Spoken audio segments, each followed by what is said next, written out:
Hello दोस्तों, मैं हूं सचिन पटेल और आप सभी का स्वागत है मेरे इस चैनल में साइंस वाला सचिन पटेल। दोस्तों, आज हम लोग जो टॉपिक डिस्कस करने वाले हैं that is combination of resistances या रेजिस्टेंस जिसे हम लोग कहते हैं, उसे हम लोग अलग अलग तरीके से कैसे कंबाइन कर सकते हैं। सो जैसा हमने हमारे पिछले वीडियो में देखा था, रेजिस्टेंस का जो मतलब है that was opposition to the flow of current, current को जो अपोज करने की जो अपनी प्रॉपर्टी होती है कंडक्टर की, जिसे हम लोग रेजिस्टेंस कहते हैं and usually we denote is using symbol R. अब रेजिस्टेंस को हम लोग बेसिकली दो अलग अलग तरीके से आपस में कंबाइन कर सकते हैं या उसके कॉम्बिनेशन होते हैं। पहला होता है सीरीज और जो दूसरा है वो होता है पैरेलल, और हमें ये दोनों को ही आज के इस वीडियो में कवर करना है।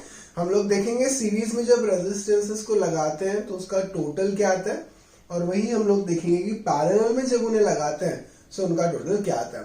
तो पहले समझ लेते हैं कि सीरीज और पैरेलल एक्चुअली होते क्या। जैसे कि अगर सीरीज कनेक्शन हमने देखना है तो हम लोग कुछ इस तरीके से देखते हैं, जैसे कि एक रेजिस्टेंस है जिसे मैंने R1 कह दिया, और अगर दूसरा रेजिस्टेंस इसके साथ सीरीज में लगा, इसका मतलब वो उसके आगे लगा होगा, दिस इज R2।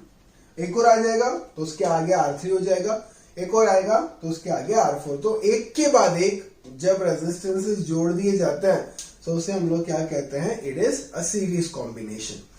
वही अगर मैंने पैरेलल में देखना है तो थोड़ा सा डिफरेंस ऐसा होता है, जैसे कि अगर ये एक रेजिस्टेंस मैंने R1 ले लिया और ये दूसरा रेजिस्टेंस अगर मैंने ले लिया R2, सो अगर वो एक दूसरे के नीचे लगे हुए हैं तो हम लोग उसे कहते हैं कि उनका जो कॉम्बिनेशन है वो होता है पैरेलल।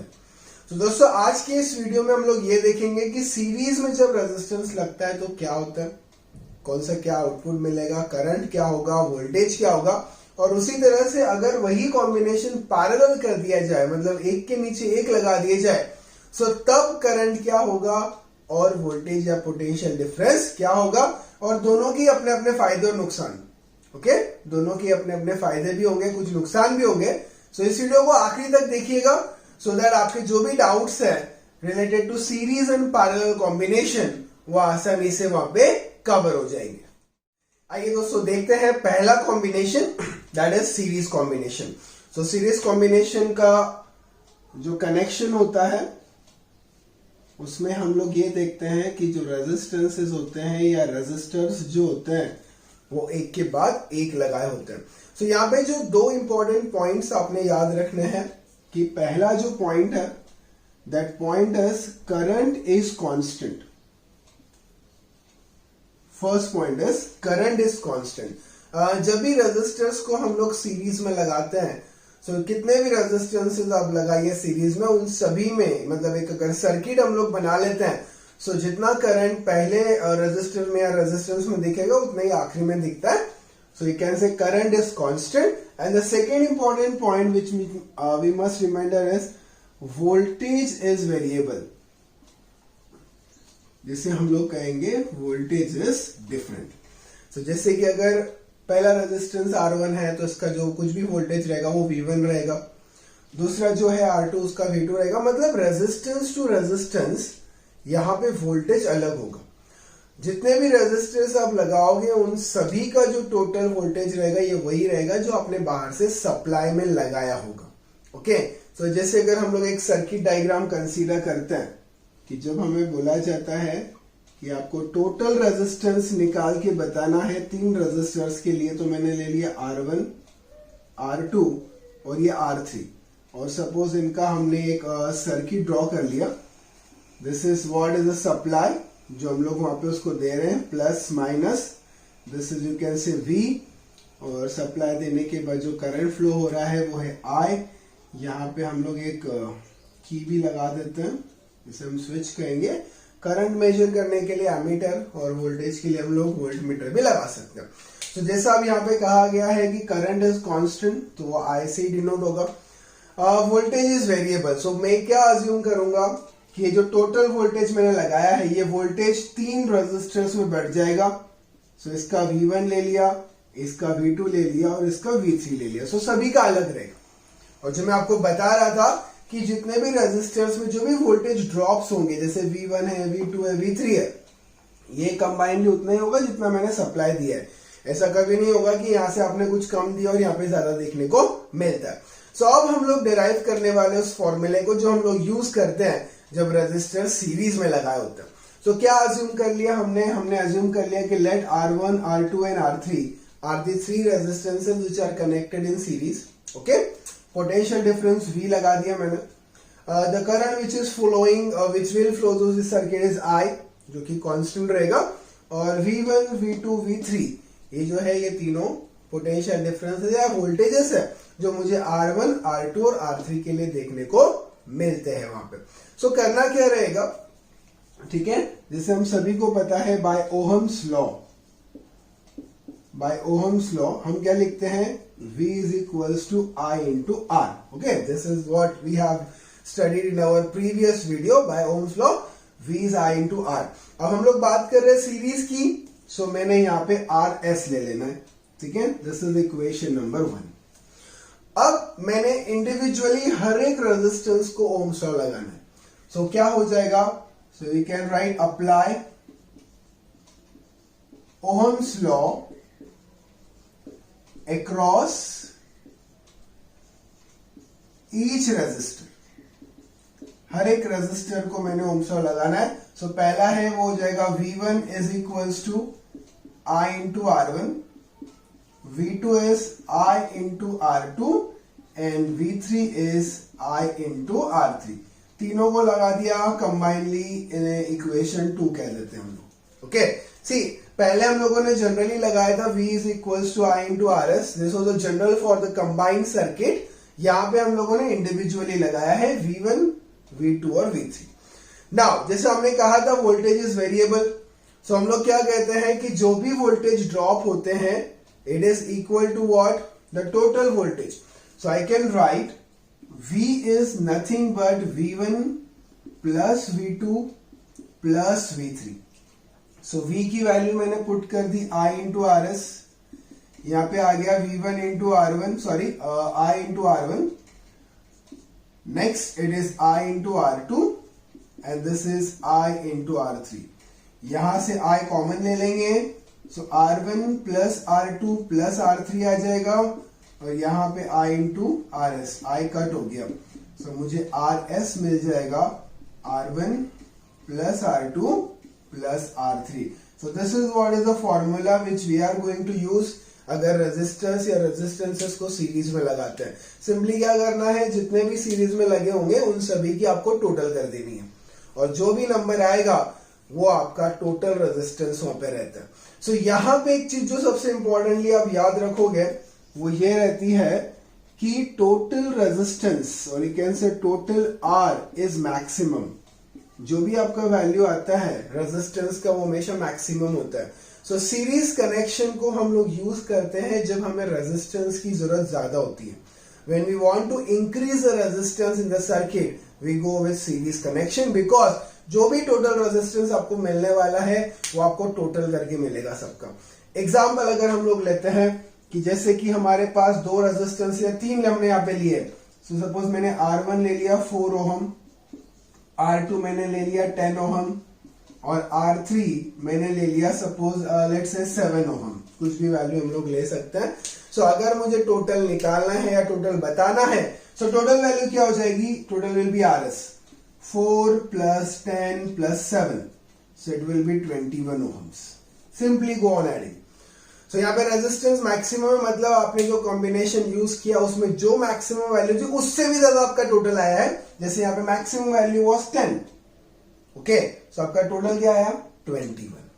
ओके, सो क्या चीजें याद रखनी है, सीरीज का मतलब होता है एक के बाद एक जब हम लोग रेजिस्टेंस को रखते हैं, करंट इज कांस्टेंट, यहाँ पे करंट कांस्टेंट मूव करेगा, वोल्टेज इज वेरिएबल। सो जो चीज मूव चेंज होती है, जैसे यहाँ पे वोल्टेज चेंज हो रहा था, तो मैंने ओम्स लॉ जब भी लगाया तो इक्वेशन को मैंने यूज किया वोल्टेज के फॉर्म में। ये मेरे लिए बहुत इजी है बिकॉज ये मुझे ये बताने वाला है कि इक्वेशन कौन से फॉर्म में रखना है और डेरिवेशन कैसे आगे लेके जाना है। Total resistance is maximum. Series combination को हम लोग तब यूज करते हैं जब हम लोगों को रेजिस्टेंस की जरूरत ज्यादा होती है, और आगे अगर हम लोग देखें यहाँ पे अप्लाई करके वैल्यू, सो टोटल रेजिस्टेंस हमेशा ये मैक्सिमम मिलता है दोस्तों हमको। आइए दोस्तों, अगला है जो दूसरे नंबर पे आता है, दैट इज पैरेलल कॉम्बिनेशन। और जैसा हमने देखा इनिशियल पार्ट में कि जब रेजिस्टेंसेस को हम लोग एक के नीचे एक लगाते हैं, जैसे कुछ इस तरीके से, suppose this is R1 and this is R2, सो इस केस में हम लोग कहते हैं कि ये कौन से टाइप का कॉम्बिनेशन है, दिस इज पैरेलल कॉम्बिनेशन। सो यहाँ पे फिर से करंट और वोल्टेज की कौन सी पॉइंट्स आपको याद रखना है। सो यहाँ पे हम लोग कहेंगे करंट इज वेरिएबल, ठीक है, करंट यहाँ पे बदल जाएगा। जैसे R1 है तो उसमें से I1 करंट मूव करेगा, R2 में से I2 हो जाएगा। और जो दूसरा पॉइंट है दैट यू कैन से इज वोल्टेज इज कांस्टेंट। तो यहाँ पे वोल्टेज कांस्टेंट दिखेगा तो चीजें अपोजिट हो जाती है। मतलब पहले हमने देखा था कि करंट कांस्टेंट था, अब यहाँ पे वोल्टेज कांस्टेंट होगा। आइए देखते हैं कि इसका डेरिवेशन हम कैसे करते हैं। तो सबसे पहले एक सर्किट हम लोग तैयार कर लेते हैं। फिर से मैंने यहाँ पे 3 रेजिस्टेंस को कंसीडर करना है। So this is, let's say ये मैंने R1 ले लिया, इसे हम लोगों ने R2 ले लिया, और ये जो तीसरा है let's say this is R3, और इसे भी हमने बाहर से एक सप्लाई देना है। So this is plus minus V you can से, और तीनों जगह पे जो करंट जाएगा, this is I1, this is I2, this is I3। वैसे बेसिकली जितना करंट फ्लो होना है वो डिवाइड हो जाएगा यहाँ से, और फिर फाइनली आपको I ही मिलेगा। और यहाँ पे मैंने एक की लगा देनी है जो एज अ स्विच का काम करेगी। So again what you can say is let R1, R2, R3 are the 3 resistances which are connected in parallel as shown in the figure. Potential difference जो अप्लाई किया है हमने वो V है, और I1, I2 और I3 ये वो करंट है जो तीनों रेजिस्टेंस में से अलग अलग मूव कर रहा है। So फिर से हमने करना वही है, हम लोग लिखेंगे बाय ओहम्स लॉ, जैसा हमने पिछली बार किया था। So V is equals to I into R हो जाएगा, और यहाँ पे मैं P लिख दूंगा because we are talking about parallel. अब यहाँ पे कौन सी चीज वैरी कर रही है, तो यहाँ पे करंट वैरी करेगा। तो इस इक्वेशन को मैं करंट के फॉर्म में कन्वर्ट कर देता हूँ।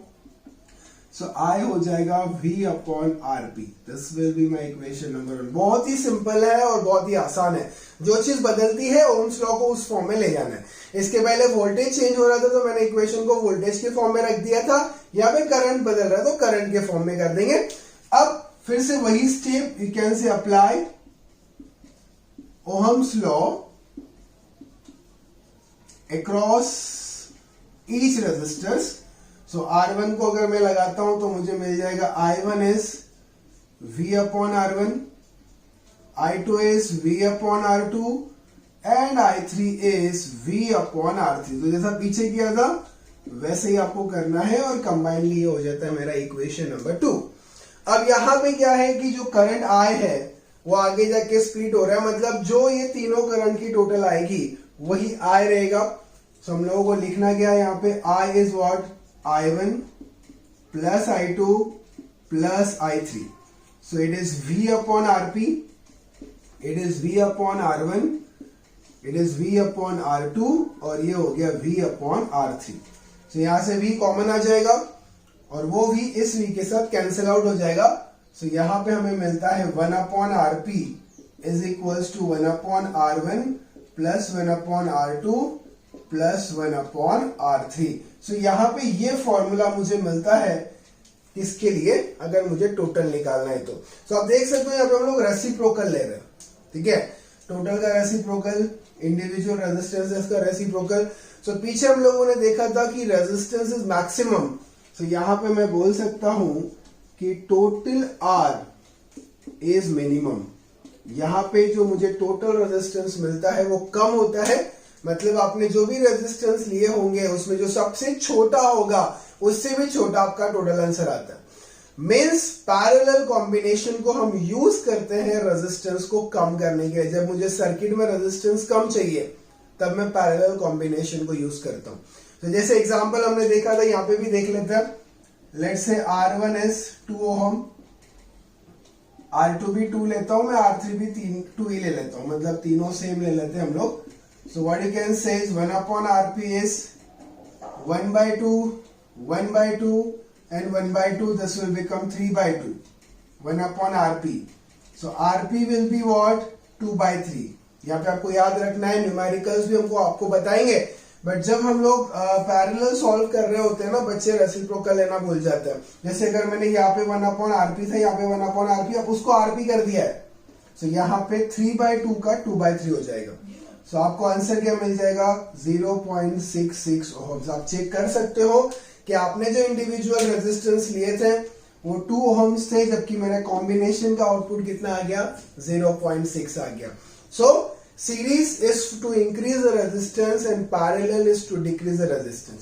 अब यहाँ पे एक इंपॉर्टेंट पॉइंट जो आपको याद रखना है वो ये है कि हमारे घर में जो अप्लायंसेस हम लोग लगाते हैं, हर एक अप्लायंसेस का अपना एक रेजिस्टेंस होता है. तो हम लोग हमारे घर में जो कनेक्शंस यूज करते हैं वो कनेक्शंस पैरेलल कॉम्बिनेशन में होते हैं, सो दैट हर एक पर्टिकुलर अप्लायंस को वहां पे वोल्टेज पूरा मिलेगा और सभी जगह पे हमको मैक्सिमम आउटपुट देखने को मिलेगा. तो दोस्तों ये थे सीरीज और पैरेलल कॉम्बिनेशन और कैसे हम लोगों ने उसके फॉर्मूला डिराइव किया. फॉर्मूला डेरिवेशन के लिए सबसे इंपॉर्टेंट है ओम्स लॉ, और ओम्स लॉ हमने यूज करना है. जो चीज वैरी करती है उसके हिसाब से. पहले केस में वोल्टेज वैरी कर रहा था इसलिए उसको V के फॉर्म में ही रखा था. सेकेंड केस में करंट वैरी कर रहा है इसलिए हमने उसको I के फॉर्म में ले गए, और तीनों ही रेजिस्टेंस जो थे उसके अक्रॉस हम लोगों ने ओम्स लॉ लगा दिया. And we have final equations which we are supposed to use for the numericals over there. तो दोस्तों उम्मीद करता हूं आपको दोनों ही डेरिवेशन और सीरीज पैरेलल का कंसेप्ट क्लियर है. बहुत ही सिंपल सा है. एक को यूज करना है रेजिस्टेंस बढ़ाने के लिए, दूसरे को यूज करना है कम करने के लिए. तो दोस्तों इसी तरह बने रहिए हमारे इस चैनल पे. आपके लिए एक से एक मजेदार वीडियो हम लोग लाते रहेंगे related to the basic things. मिलते हैं अगले वीडियो में.